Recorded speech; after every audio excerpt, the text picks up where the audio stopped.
கோவை சூலூர் அருகே நீலம்பூரில் கல்லூரி மாணவர்கள் தங்கியிருந்த விடுதிகளில் நடத்தப்பட்ட சோதனையில் மூட்டை மூட்டையாக கஞ்சா, ஆயுதங்கள் உள்ளிட்டவற்றை போலீசார் பறிமுதல் செய்தனர்.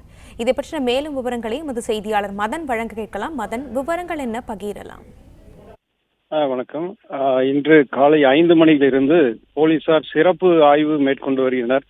சூலூர் மற்றும் நீலம்பூர் பகுதிகளில் குறிப்பாக கல்லூரி மாணவர்கள் தங்கியிருக்கக்கூடிய இடங்களில் இந்த மாதிரி சோதனை நடத்தப்பட்டது. இதில் 15 மாணவர்கள் பிடிபட்டனர். கஞ்சா நிறைய கஞ்சா வைத்திருந்ததாக கஞ்சாவும் பிடிக்கப்பட்டுள்ளது. மேலும் குற்ற பின்னணியுடைய மாணவர்களும் கைது செய்யப்பட்டுள்ளனர். அவர்கள் கத்தி மற்றும் கொடுமையான ஆயுதங்களை வைத்திருந்தனர். அது மட்டுமல்லாமல் இப்பகுதியில் முதல் முறையாக கஞ்சா ஆயில் என்ற ஒரு புது விதமான போதைப் பொருளை போலீசார் பிடித்துள்ளனர். இதையும் கைது செய்துள்ளனர். சூலூர் பகுதியில் போதை ஊசிகள் கைப்பற்றப்பட்டுள்ளது.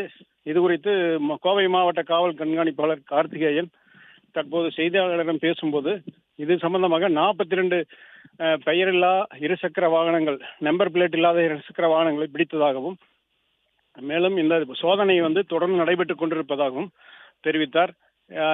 இது முதல் தொடக்கம்தான் இல்லையா, இனி வரும் காலங்களில் தொடர்ந்து சோதனை நடத்தப்படும் என தெரிவித்தார்.